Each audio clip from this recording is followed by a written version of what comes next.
Roots peeled back from the stone mouth with a slow, fibrous hiss, and Syl's body answered before his thoughts did.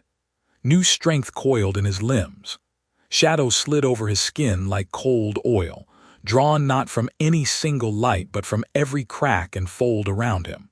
His heart should have been trying to burst.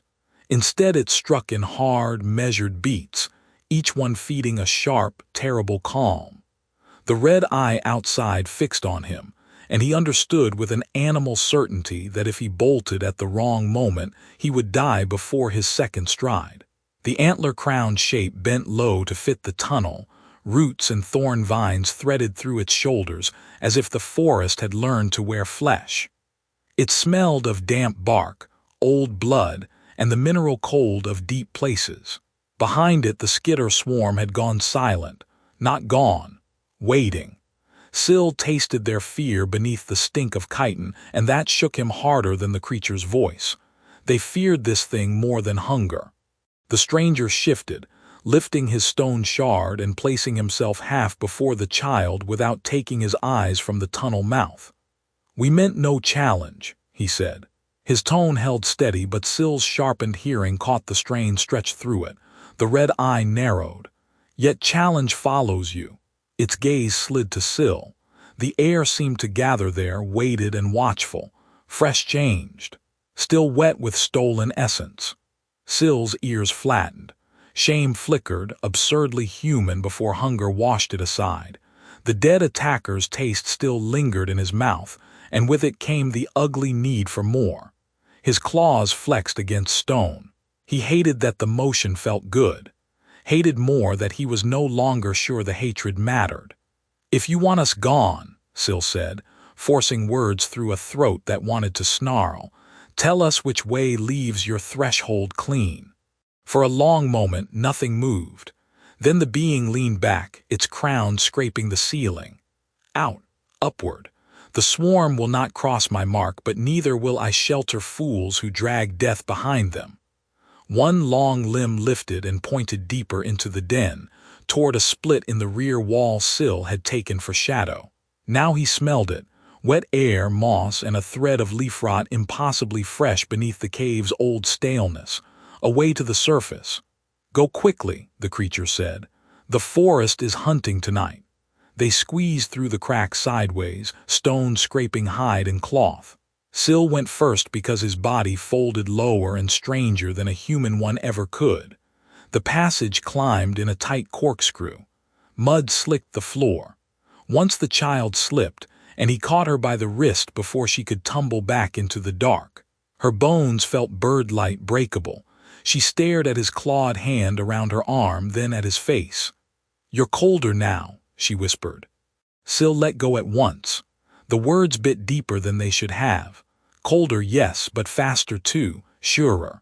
The dark no longer pressed on him from all sides. It opened for him, showing little truths.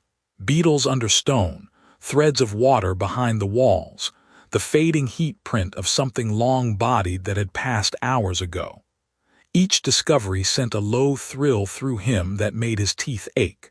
When they emerged, night hit him like another evolution. The forest spread beneath a torn sky, all black trunks and silver mist, the ground furred with moss that breathed up wet, living scents. Every leaf edge held light, every hollow root whispered of burrowing things. Syl froze among ferns taller than the child and felt the world touch back. Shadows pooled around his paws and stretched when he stretched. The stranger inhaled sharply behind him, but Syl barely heard. Motion expanded around him in widening rings. Mice under a log, an owl shifting overhead, something larger limping far off with blood crusted on one flank. Hunger flared so fast his stomach cramped. The pain folded him for a second, not weakness, need. His body had grown and meant to keep growing, and it demanded payment in flesh. He pressed low, breathing through it, while human memory screamed that this was wrong, that he should be horrified, praying for a way back. But the smell of the wounded animal drew a bright line through the night, and every instinct bent toward following it. The stranger crouched beside him, studying the set of his spine. "Can you move?" he asked quietly. Under the words lay calculation, not pity. Good. Syl could bear being used more easily than being pitied. I can hunt, Syl said. The child looked between them with wide, pale eyes. Then hunt fast. No cruelty there either. Only fatigue and trust placed where it had no business existing. Somewhere behind them, deep below, the antlered guardian gave a sound like wood cracking in winter. Ahead, the wounded creature stumbled again through brush, leaving a thread of heat and blood that only Syl seemed able to read. He sank lower, felt the veil gather over him, and for the first time since waking in a monster's body, fear did not drive him forward. Competence did. A dreadful certainty settled into his bones. He could catch this thing if he was clever, and if he caught it, he would change again. He slipped into the undergrowth without a sound, following the scent through fern and root while the man and child trailed where he signaled, slower and blind. The forest no longer looked like a place to survive. It looked like a body full of veins, and he had just learned how to move with the blood. He kept his belly close to the earth and let the forest instruct him one breath at a time. Damp wind combed his fur the wrong way, carrying the prey's blood scent in thin threads that could vanish if he rushed. Mud sucked softly at his paws where the ground dipped. Tangled roots rose like knotted knuckles from black soil. Above, branches caught what little night there was and broke it into layers of gray. The limping thing ahead was slowing. He could hear it now. An uneven scrape, a drag, a breath forced through pain. Easy meat if he was patient. Death if he forgot he was still small enough to be torn open by a panicked kick or a single lucky bite. Farther back, the man and child waited where he had left them among brambles. He was alone in the stalk now. That should have made him feel exposed. Instead, it sharpened him. No one to save him, no one to warn him. Only the old human habit of planning, and the newer, colder instinct that understood how flesh failed. The scent split ahead around a stone outcrop. One line was old and useless, rabbit or something like it. The other was richer, heavy with blood, stress, and meat. He paused with one paw raised, weighing survival against change. Small prey would quiet the ache for an hour. Bigger prey might feed the furnace burning through him. Hunger chose first. Ambition agreed a heartbeat later. He circled downwind, placing each paw where moss-covered stone or wet leaves would swallow the sound. Twice he froze so abruptly his muscles trembled. Once for the flick of ears in a bush that hid nothing worth taking. Once for the deeper hush that rolled through the trees when something above shifted its weight and watched. Syl did not look up. Looking up invited movement, and movement invited death. He slid under a fallen trunk instead, and waited with lungs barely working until the pressure of that unseen gaze drifted away. By the time he crawled free, the prey's blood scent had thickened. He found tracks in a patch of soft bank beside a trickling stream, broad cloven hooves, one print deep and ragged where the creature favored its left hind leg. Blood speckled the mud. He crouched and listened. Water, wind, insects in bark. Then, 30 paces ahead, a wet snort. He eased through reeds until he saw it. A lean gray grazer with short hooked antlers and one flank flayed open from shoulder to haunch, likely by something that had nearly killed it and then lost it in the dark. Steam lifted from the wound. Its eyes rolled white, larger than he had hoped, larger than he should have dared. He needed it down without standing in front of it. Human thought mapped the angles while monster instinct measured tendons, throat, and blind spots.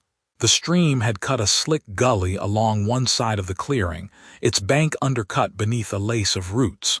If the animal bolted there, the bad leg might fold. If it folded, he would get one opening. Maybe two. He curved wide through fern to the beast's sound side. A branch brushed his shoulder. He stopped so hard his muscles quivered. The grazer's head jerked up, nostrils flared. It stared into the dark, uncertain, not seeing him but feeling the shift. Syl let the veil wrap him and remained perfectly still until its ears twitched forward again. Then he lunged not at the body, but at the shadows near its face.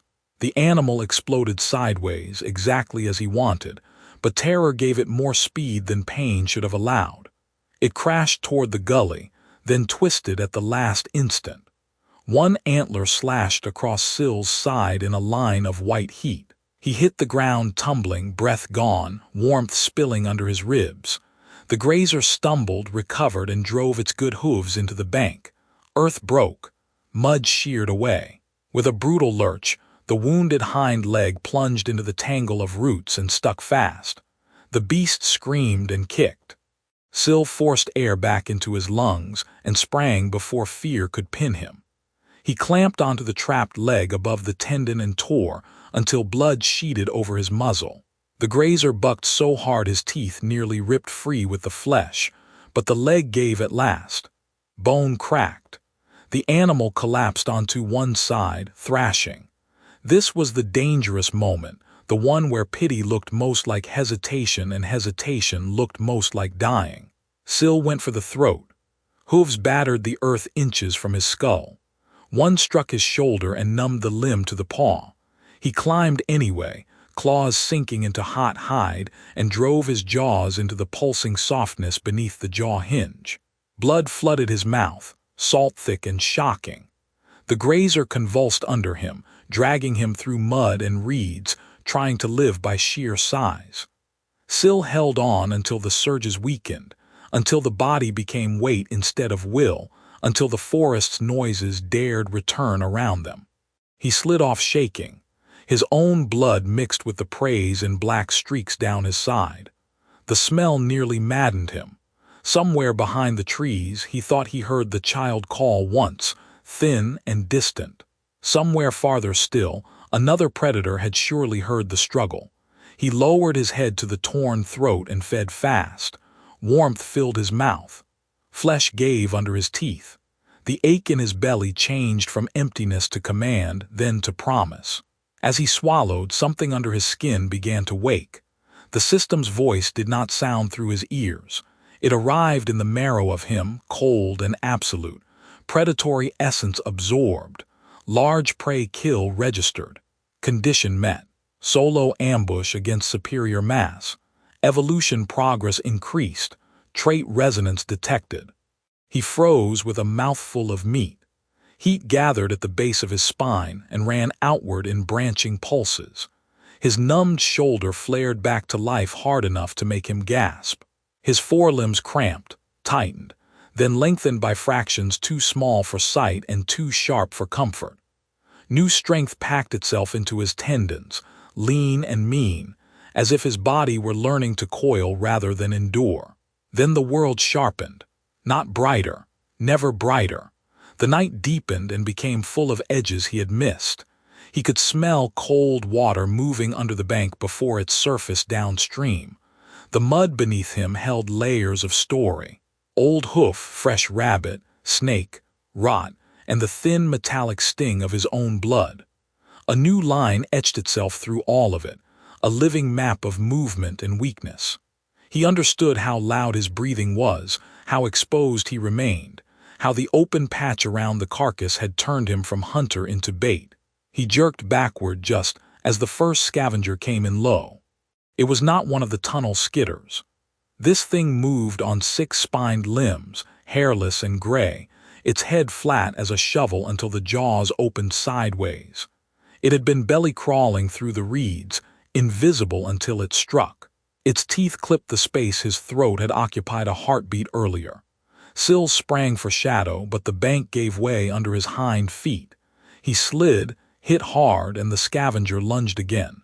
Speed alone would not save him, so he vanished instead. Stealth veil wrapped him in that half-step absence he had only begun to understand, blurring him into mud, reeds, blood, and dark. The beast snapped at the carcass where he had been, confused for one instant. An instant was enough. Sill darted beneath its raised body and slashed upward at the membrane where two limbs joined. Black fluid burst over his paw. The creature shrieked and twisted, one side collapsing. It was larger than he was, heavier, and now angrier than cautious. Good. Angry things chose direct paths. He bolted toward the gully edge, stumbling just enough to invite pursuit. The scavenger charged, churning mud, broken limb dragging. At the last moment, Syl cut left across the patch where the bank had been hollowed out. His lighter body skimmed over. The scavenger hit at full weight and the ground folded beneath it. Forelimbs plunged into the undercut roots and black water below. It thrashed once, screamed, and Syl was on its back before the sound finished. Claws buried in the ridged hide behind its head. He bit the neck and found armor. He shifted, remembered the membrane, and tore at one glossy eye instead. The fight became ugly and blind. The scavenger convulsed hard enough to smash him against the bank. Pain burst through his ribs. A hooked limb raked his flank and reopened the skin he had only just begun to heal. Syl snarled through a mouthful of jelly-soft flesh and kept digging. When the eye collapsed, the beast's movements lost their aim. He slid along its back, found the seam beneath the jaw hinge, and drove in with every scrap of weight he had. Hot fluid pumped over his face. The body shuddered, then sagged into the roots, dragging him half under before stillness took hold. For several breaths he could only cling there, shaking too hard to let go. The smell of opened innards and churned swamp wrapped around him, thick enough to taste. Somewhere in the trees, something barked once and fell silent. Syl ripped himself free and fed again, because he finally understood that hesitation did not preserve him here. It only left him weak for the next set of teeth. The second essence hit harder than the first. His pulse thundered. Shadows thickened along his limbs like ink-soaking cloth. Stealth veil II stabilized. New trait available, ambush instinct. Path tendency detected, shadow predator. True evolution potential remains hidden. A path, a tendency. Something in him answering the dark not as refuge but as weapon. When he finally lifted his head, the kill site had changed. Night insects had gone quiet. Reeds trembled in a line too deliberate for wind, circling, testing. Syl lowered himself until his belly brushed the wet earth and let his body settle into patience instead of panic. Blood dripped from his jaws.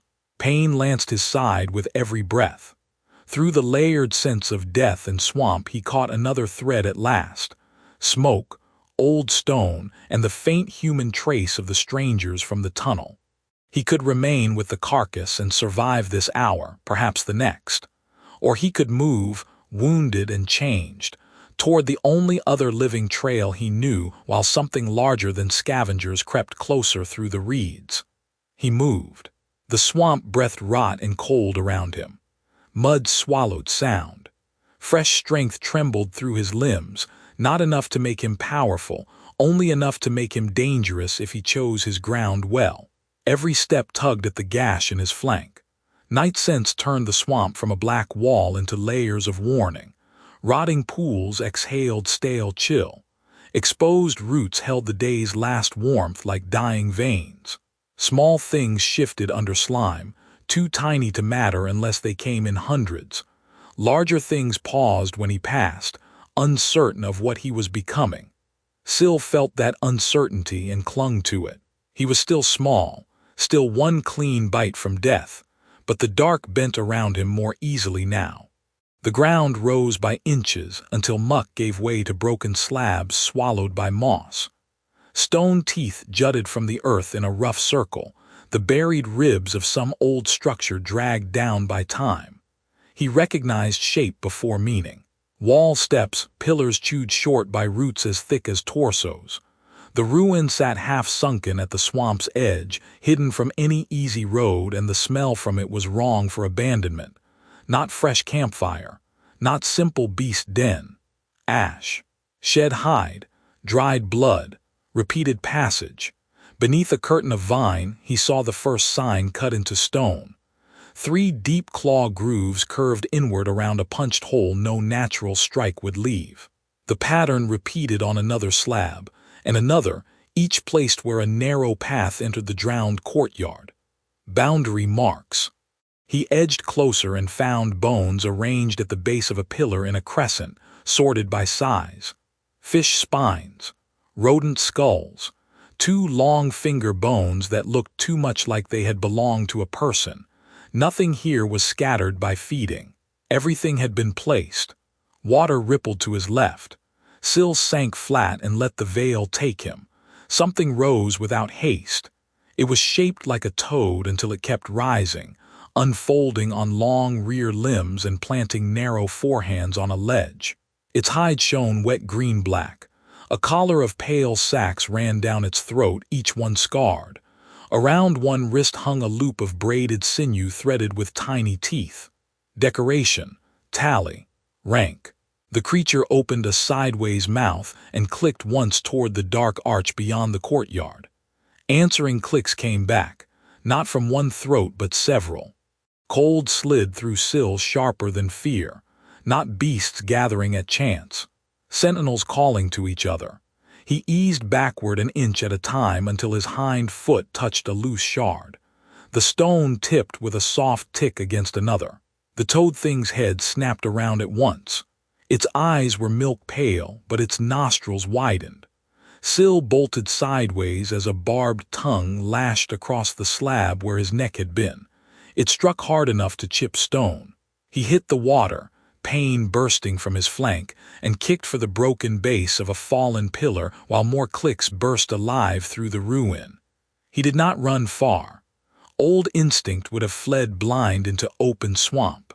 New instinct made him stop where shadows crossed beneath the pillar and wait with his teeth bared. Two creatures splashed after him, quick and eager. One wore no tooth loop. The other had a strip of red skin tied around its upper forelimb. Hierarchy, even in pursuit. The unmarked one leaped first. Syl let it come. At the last instant he rolled, forcing its weight onto cracked stone. Bone popped in its foreleg. Before it could scream, he climbed its back and drove his claws into the soft bulge behind its jaw. Hot brine flooded his hands. The banded one recoiled, not from grief but calculation. It watched its fellow convulse, then gave a harsh, rattling call toward the arch instead of attacking, calling a superior. Hunger roared through Syl at the dying body under his claws, but footsteps and splashes were converging from deeper in the ruin. He tore one mouthful free anyway, swallowing flesh and warmth before thought could object. Power flashed through him, enough to steady his limbs. Then he saw it beyond the arch. A taller silhouette stepping into view, lean as a spear, crowned with branching feelers or antlers, carrying itself with unmistakable authority while the others lowered themselves around it. Syl slid off the corpse and backed toward a narrow crack where the ruined stones had split and the earth beneath had opened into blackness. Cool air breathed from that fissure, carrying mineral damp, old death, and something deeper that made the hunger inside him stir like a waking parasite. The tall creature's head turned. Even at that distance, he felt its attention land on him with the weight of a hand around his throat. Behind him yawned the dark descent. Ahead, the ruins' hunters spread in a crescent. Syl bared blood-slicked teeth, gathered his shaking legs beneath him, and dropped backward into the crack before they could close. The fall became a tumble of roots, stone, and suffocating dark. He twisted by instinct and took the last impact along his shoulder instead of his spine. Pain burst down his foreleg. Behind him came the stranger's curse, then the lighter slide of the child, then the avalanche scrape of loosened earth as the hidden passage partly collapsed. Above, the ruler creature shrieked in fury, but the sound came through packed dirt now, muffled and distant. Not gone, delayed. Syl forced himself up on trembling limbs and tasted the underground. Wet clay, fungus, rot, the thin copper sting of the stranger's blood. And deeper still, a cold current that smelled like old stone opened by teeth. The man had landed badly. He pushed himself to one knee with a groan that told Syl at once at least one rib was cracked. The child clung to him, her fingers slick with his blood. Syl stared at that blood for one dangerous second too long. Hunger moved inside him like a second heartbeat. The stranger saw it. Their eyes met in the dim. His hard with pain, Sil's reflecting what little light existed like an animal's. Neither spoke. Then the child whispered, "If you were going to eat us, you would have done it already." Sil bared his teeth without meaning to. She did not flinch. That somehow shamed him more than if she had screamed. He turned away first and crept down the tunnel. It narrowed, then widened into a low chamber ribbed with black roots and mineral curtains. Pale fungi clung to the walls in bruised clusters, giving off enough ghost light to sharpen outlines.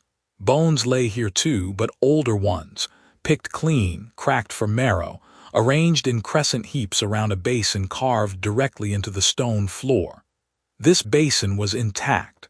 Thick fluid gleamed at the bottom, not water, not quite blood, dark as oil and slow as sap. Symbols had been cut around the rim with obsessive care. Spirals, hooked lines, branching marks like antlers or veins. The same script from above, only older, deeper, repeated until it looked less like writing than a wound carved into rock. Sil approached before caution could stop him. The chamber felt occupied, not by a body, but by a will soaked into everything. The system struck before his claws touched the basin. Hidden den identified, vestige site detected, consume offering, claim refuge, refuse, warning, ancestral paths alter future evolution, hidden potential resonance detected, the words blazed across his awareness. Claim refuge.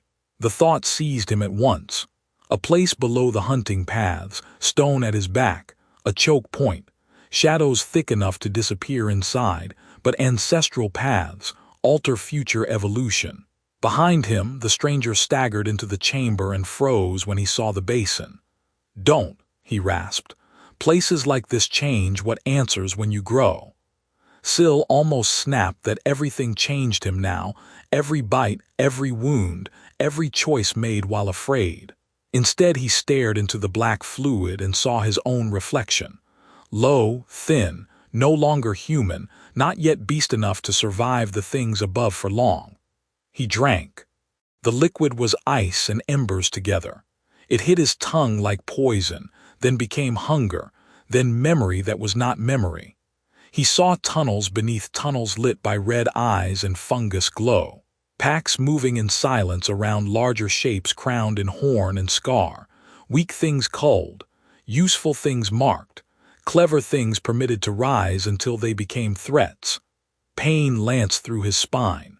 He dropped to the stone, claws gouging furrows as his body convulsed. Muscles cinched along his ribs. Shadows thickened around him and clung, winding under his skin as if trying to crawl into marrow. His jaw ached. His hearing stretched. Every pulse in the chamber became a drum. Refuge claimed. Evolution path unlocked, hollow stalker. Alternative path revealed, burrow tyrant. Pathway divergence unstable. Trait gained, den-bound sense. True evolution resonance increased.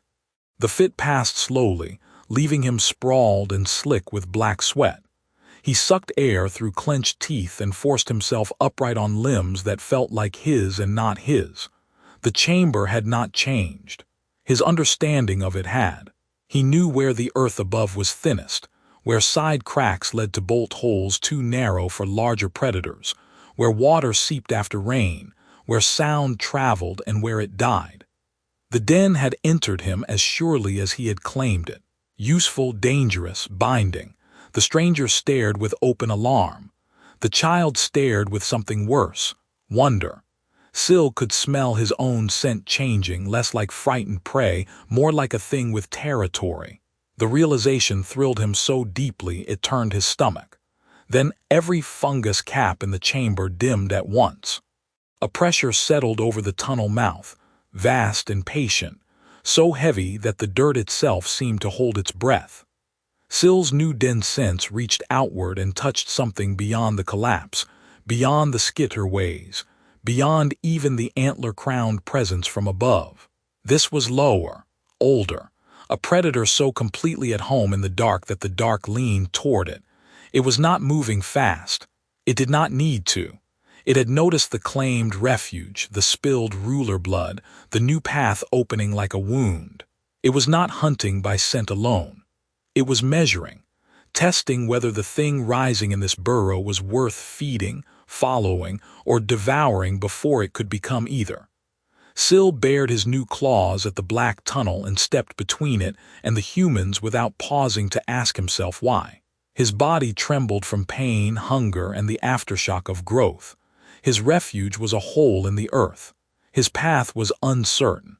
Something ancient now knew his shape. But the den was his. The shadows answered more readily than before. Somewhere ahead in the buried dark lay either a future or a mouth. Syl lowered himself to strike and listened as something enormous began, very slowly, to come closer.